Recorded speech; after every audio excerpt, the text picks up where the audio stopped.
Hey, it's Isabella Taylor, Australia's youngest interviewer here, and welcome to the Inspired By podcast. Do you wake up excited to start your day? I've been an inspirational story chaser since I was 6 years old. Everyone I've interviewed loves what they do, and to them, it's not work. I'm so excited. Are you ready? In 5, 4, 3, 2, 1, let's go, people!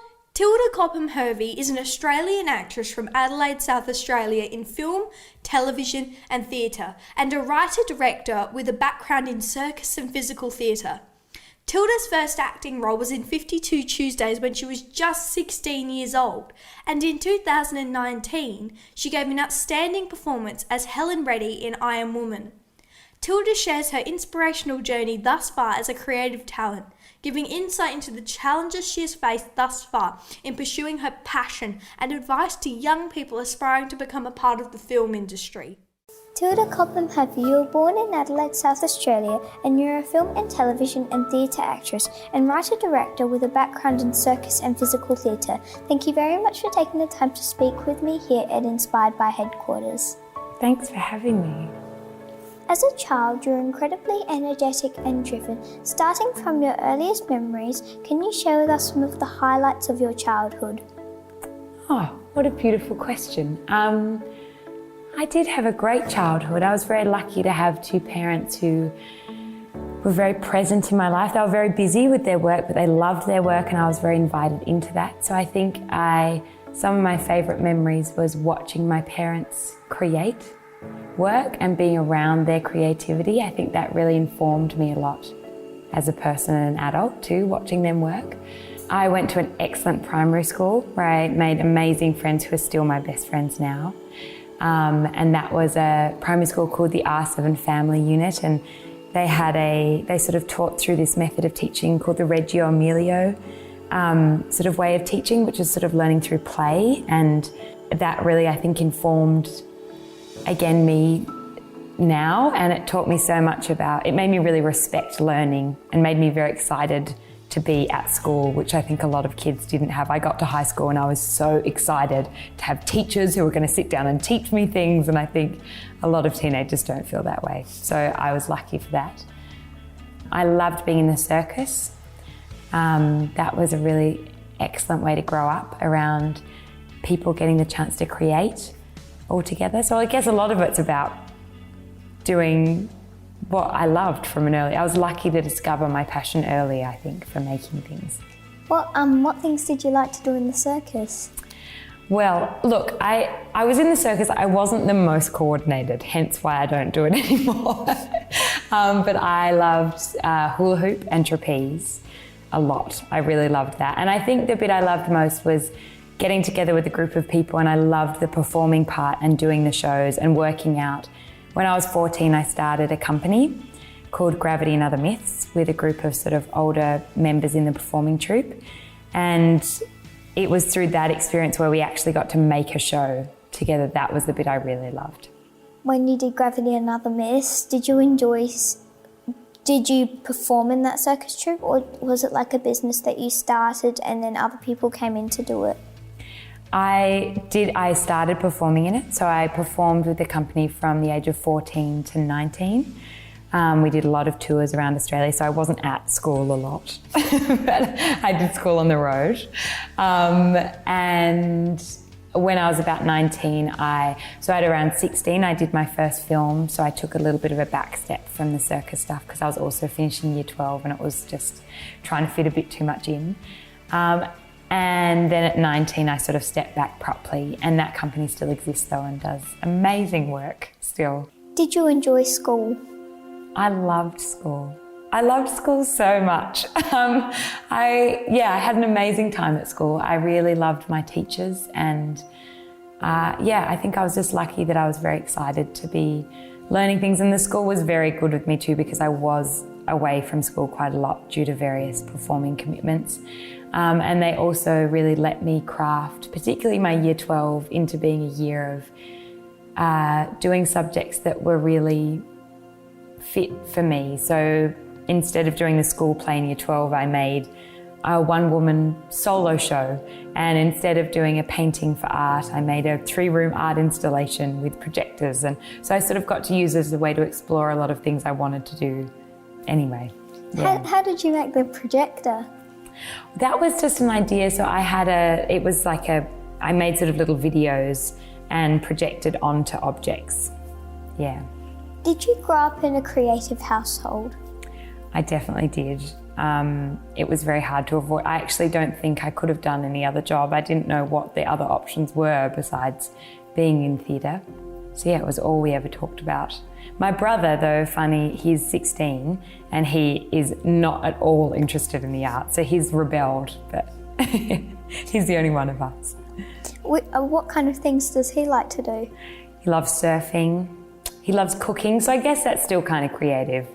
But yeah, whenever we try and get him to come to the theatre or to an art gallery with us, he goes, "Oh, no more art." Can you describe how you went from Gravity and other Miss Circus troupe to your first acting role at 16? That is a great question, still one that I don't quite know the answer to. I find it so weird that I ended up in movies. It was really not something I ever thought I would do at all.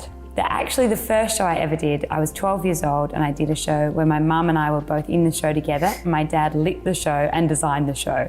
So it was fully in the family. At about 16, I'd really started wanting to figure out how people make work. So not just do tricks, but really wanted to know how people craft a performance. And there was a woman running this audition for a film, and the woman who was running the audition was this excellent theatre maker called Daisy Brown. And I was like, I would love to work with her. And I really loved the film company Closer Productions as well. I'd seen their work and thought they were amazing, but the character description was not like me at all.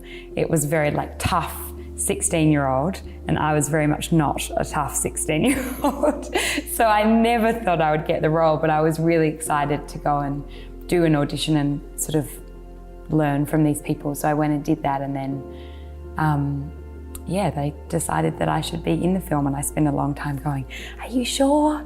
I could be really bad at this." And then they convinced me to do it, and I'm so glad they did, because it was just the best. What was the movie or series you starred in when you were 16? It was a film called 52 Tuesdays, and it was shot every Tuesday, only on Tuesdays for a whole year. So I was doing year 12 at the time, and I just didn't go to school that Tuesday. So every Tuesday I had off, and I'd go and be, the weird thing is everyone calls me Tilly, and the character's name was Billy, and 2 of my close friends from high school were also in the film. So it sort of felt like we were all living in this parallel universe where we just, and one day of the week we'd all go and pretend to be these slightly different versions of ourselves, and then we'd all go back to school. Can you tell us about your role since 52 Tuesdays? Yeah. I've done so many different things since then. I guess sort of mainly people would know about the film and TV stuff. But the truth is they come around and then you have a long time where you don't get to do that job, and you audition and you wait. And I'm not very good at waiting. And I have a feeling you wouldn't be either. I feel like you'd always have another hobby or something that you'd go and do. I've done lots of things since then, and it really has been the company that I keep coming back to. So they made such a deep impression on me, that company. So straight after that, I did another film in Adelaide called One-Eyed Girl. And then I didn't really think I was going to keep being an actor. I went back on the road with the circus for 3 months. Sort of thought it was a weird thing that I'd done 2 films, but that was it. And then the film 52 Tuesdays got into a festival called Sundance, which is a big festival in America. And when I got there were these people called agents that wanted to sign me. And I was like, what are you? Secret agents? Had no idea what they were talking about. And then I ended up going with them, and they started sending me auditions for other things and putting you out to meet people and directors and all of that. So that's when I sort of went, okay, well, I'll give it a shot. So I sort of did that, and then in the middle of those things, I always did theatre or started writing something or made interactive. I love participatory work and interactive things, and so it's always been a balance of sort of waiting for roles and auditioning and doing many meetings. And the amount of auditions I've done compared to the things you've been in is, I probably read 4 scripts a week.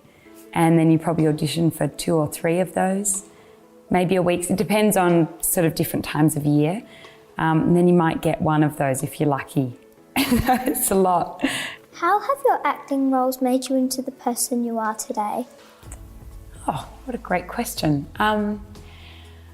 I don't know, I think you learn so much from this job, as I think you probably would doing any job, but it is strange to have a job which is pretending to be other people and to live out all these crazy experiences. And even though you know they're pretend, I think your body still lives through them. I think a lot of it is about the people you meet on jobs, the conversations you have with people, the experiences you pretend. I think they've all really, really shifted me for, even if the film was a hard experience or not your favourite experience or your favourite role, I think they still deeply impact how every film sort of, you take something away from. Yeah. When you do those other roles, do you feel like they make you almost like, I remember you once saying something like Billy shaped Tilly, or it really shapes you into a different person you never thought you'd be, and then it gets you places that you never thought you'd go. That's very true, yeah. It was particularly 52 Tuesdays where I think because I was growing, it's very rare that you shoot a film over a whole year. So I think that was and being that age, I think you change a lot in that year anyway. So it was definitely, I wasn't sure in the end who was informing who, whether Tilly was putting things into Billy or the other way around. I think that was a very strange year of growth. And I think the other one that hugely affected me was playing Helen Reddy in I Am Woman.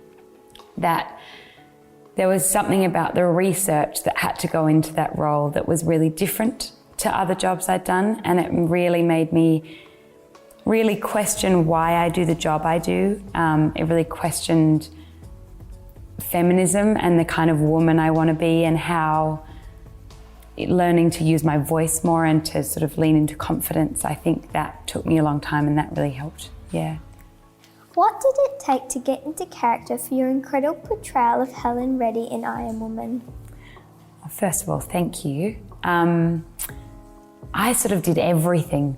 I watched every interview of hers I could. I sung all of her songs. My poor neighbours just had to listen to me screaming every Helen Reddy song for hours. I reached out to anyone that knew her and asked for stories. I read her book. I sort of did everything, and I spent a lot of time thinking about her physicality and her voice. That was really important to me.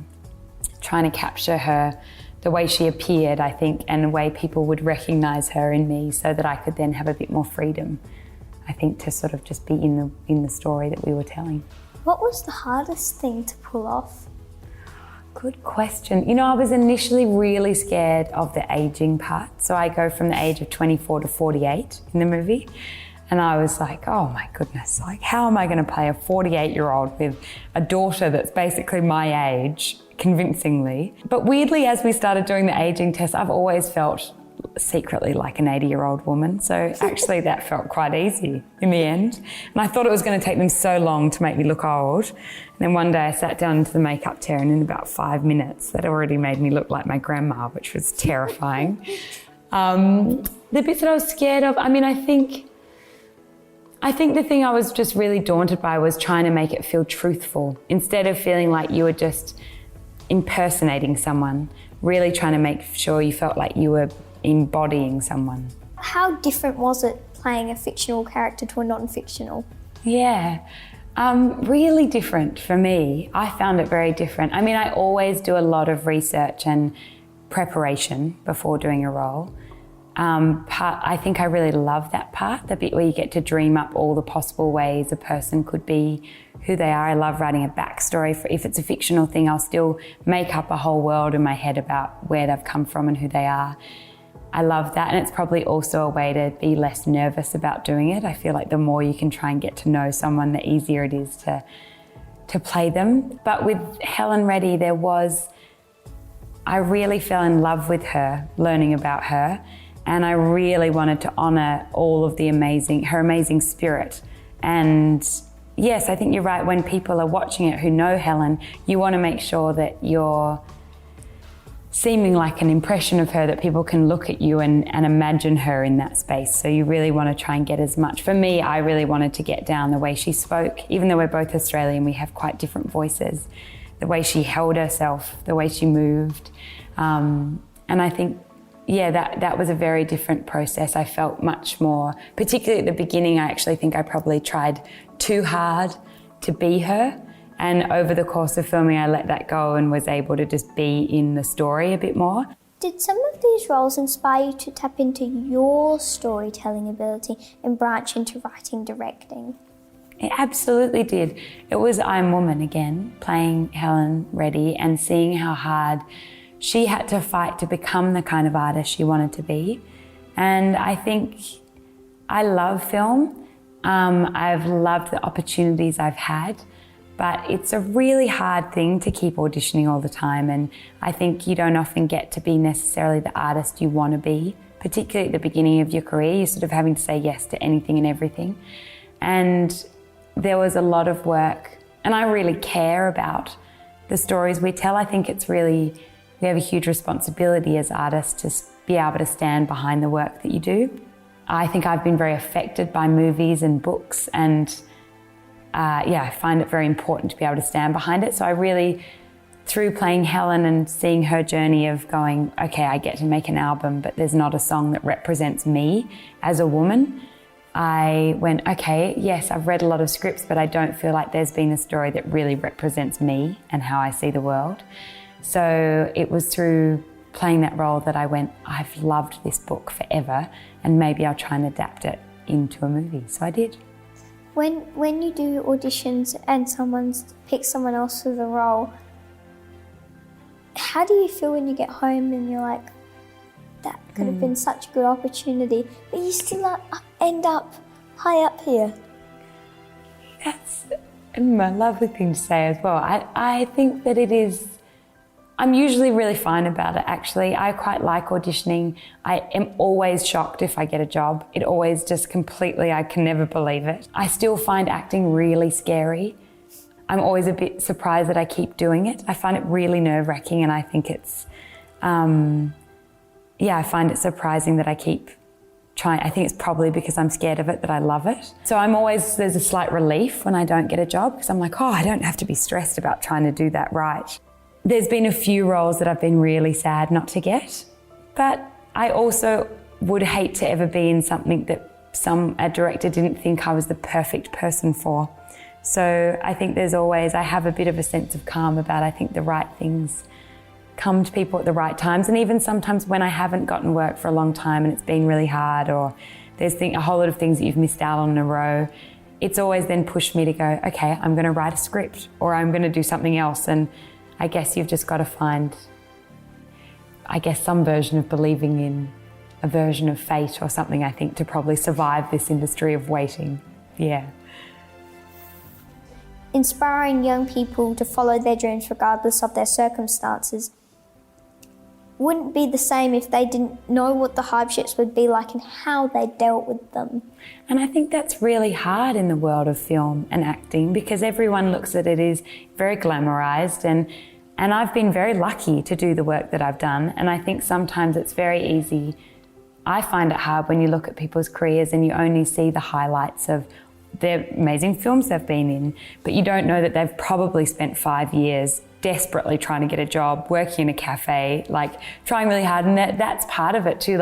I didn't go to university, and I feel like auditioning's been my version of university. I feel really lucky to have tried out a lot of different characters and tried out accents. Like when I first got an agent in America, I hadn't studied or learnt how to do accent work, trying to be American or English. And I'd sit on YouTube and I'd Google other actors and I'd listen to their voice and repeat it back. And the first ones I did were awful. And I think there's sort of part of all of that that's just learning. And I think it's really important to discuss all of those bits, that it's not just like it happens overnight, or that it's easy and that it's scary. There's all those things that come with the obviously wonderful part of getting on a set and getting to do the job you get to do. How important have mentors been throughout your career? Incredibly important. I think it's really important to have your people that you really trust and that really get you and that you can go to with a question or a problem, because I think there isn't really a rule book like other jobs in the arts. That you're always doing lots of different jobs. I think that every film set you step onto is entirely different. I always get shocked that a movie comes out the other end because it's so different on a set, every different set. Sophie Hyde, who was the director of 52 Tuesdays, has been my biggest mentor, and she's always encouraged me to take risks and to really question what you really want, not what you're sort of being told you should want in the industry, like maybe saying no to a job that seems really exciting or big but maybe isn't very authentic to who you are or the story you want. You don't feel passionate about the story. And she's really pushed me to do things like she really encouraged me to direct my first short film, write and direct a short film called A Field Guide to Being a 12-Year-Old Girl, which was one of my favourite experiences I've ever had working. It was amazing to be able to sit in a room with a group of 12-year-old girls and ask them questions about the world and to be led by them and to create a process on a film set that was not with a hierarchy or with people in charge or to stand there and say your line, but to actually make something together and to prove that you can have a set that's nice and encouraging and playful and fun. And I think I learnt all of that from Sophie. Yeah, it's her way of thinking about the world that's completely changed the way I think about the work I want to make. And when I decided to write a script, I instantly went to her, so she's now producing it and directing it. And yeah, so mentors are incredibly important. Yeah. How is acting compared to directing a film? Directing to acting is, I think, really different. I think it shouldn't be so different, but I think maybe in the systems that we have for film, they're quite different jobs. I would love to work more. I find it odd as an actor that you come into a process on a film set. The director's probably spent 5 years developing the project, coming up with ways to make it, how they want to design the set, imagining every single moment of it, and then an actor will turn up a day before and just step onto set and are sort of meant to be able to be at exactly the same point as the director. And I wish there was more collaboration early on so that you got to make sure you were all making the same movie. I think being a director, you have to fit a lot more in your brain. It definitely, when I first directed, and I've only really done a little bit of it, but I would love to do more of it. It was understanding how much a director has to fit in their brain at all times, that you're constantly being asked questions by everyone. But there's a different sense of actors get to think about just the tiny moment that they're in between action and cut, and a director has to always have their brain over like, okay, that one scene we're shooting now, is it going to match with that scene we're going to shoot in 2 weeks' time that in the script comes straight after this? So I think it's probably very different in that space, yeah. Rob Borowski is the cutest thing I have ever seen. He fits in my palm. He takes up half of my palm if you put it in perspective. He's tiny. What inspired you to create a short film about the world's smallest hamster? Well, that was sort of my boyfriend's fault, actually. He was, we were meant to be going out for dinner one night, and I was very hungry, and he disappeared into a room and he's like, I can't talk to you for a while. I'm just coming up with this idea and I just need a moment to write it down. I was like, okay. And I was sitting in the kitchen going, when is this going to end? And I thought he was going to come out with some like very intense like war movie idea or something. And he comes out and he goes, okay, here it is. What about if we made a story about the tiniest hamster in the whole world? And I was like, oh my goodness, this is ridiculous. No. And then we went out to dinner and we started talking about it, and I was like, actually, this could be quite fun. And then we were working on a script that he's just finished filming called Monkey Man, which is sort of an intense action movie. And it was very dark and, violent, and we needed a way to switch off from that. So at night, we would sit with me, Dev, and a man called John Colley, who wrote Happy Feet, who was helping us on it. Oh, I've seen that movie when I was younger. It's great, isn't it? So we all would sit around at dinner and sort of talk about hamsters, and then once we'd finally finished the feature film script we had to get done, we all just spent a day writing a little story about a hamster, and then someone came on to help us animate it. Yeah. Where to from here for Tilda Cobham-Hervey? What a good question. I wish I knew the answer. What I really want to do is the script that I've just written, Irma Voth, I would love to shoot that at the end of this year. That might be being a little bit ambitious, but that's my real dream, that we can get that done. And I've sort of got another idea of a film I'd like to write as well, so maybe that. What advice would you offer for young people aspiring to become a part of the film industry, whether it be in, say, acting, directing, screenwriting? Just to keep doing it and do it in any way possible. Like, I think I learnt everything from just, for example, like I didn't have any work for a little bit and I went out and went, okay, I've got 3 weeks and the Fringe is about to be on, I'm going to try and make a Fringe show. Or keep writing, keep reading scripts. You can access so many scripts online. Practice your accents, make things with your friends, get together and just keep creating, I think. So many of the biggest TV shows and movies recently have been people that have just written something in their bedroom and gone out and made it, and then it's become a massive hit, and I find that very inspiring. I try and watch one movie a week that even if that's challenging. I watch a lot of bad TV too, but, for pleasure, but to try and keep being engaged in things that inspire you, to keep being interested in the work, so to go and see plays as much as you can, to read books, to just stay really open to taking in art as well, and so that I think it makes you better at making it. I believe all children are born with creative potential. What are your thoughts on this, Tilda? I absolutely agree. I feel very passionate about encouraging children's creativity, and I think I sometimes get very jealous of kids because I think they're very good at it. I mean, they're the best actors. You see like a 3-year-old and they'll really just become a lion or something. They can just fully be in the moment of not being embarrassed, not worrying if they're doing a good job of it. They're just fully in the moment of that. And there's a guy I really love called Ken Robinson. He does these amazing talks about kids and creativity. And there was one thing he talked about where he gave a bunch, I'm going to ruin this now. I'm going to butcher his actual quote here, but I'll give it a shot. He gave a bunch of, I think it was like 4-year-olds or 5-year-olds, a paperclip and asked them all the things that the paperclip could be. And they all came up with so many different answers. And he asked the same question to a group of 8 or 10-year-olds and they could come up with about 2 things. So I think that we do sometimes get trained out of it as well. Have all the challenges that you have faced thus far in following your dreams been worthwhile? Absolutely. I think they've been sometimes more important than the successes, the challenges. I think that they're the time you really grow a lot. You learn a lot from the failures or the bits that don't go right. So yeah, absolutely. Have your parents been supportive along your journey thus far of being in the arts? Yes, they have been. I don't think they had a huge choice because they were the ones that got me into it. So it's their fault. They have been. They were worried about me going into the film industry, I think, and probably quite rightly. It's a hard industry, a lot of rejection, but they were always really supportive of my choice to do it.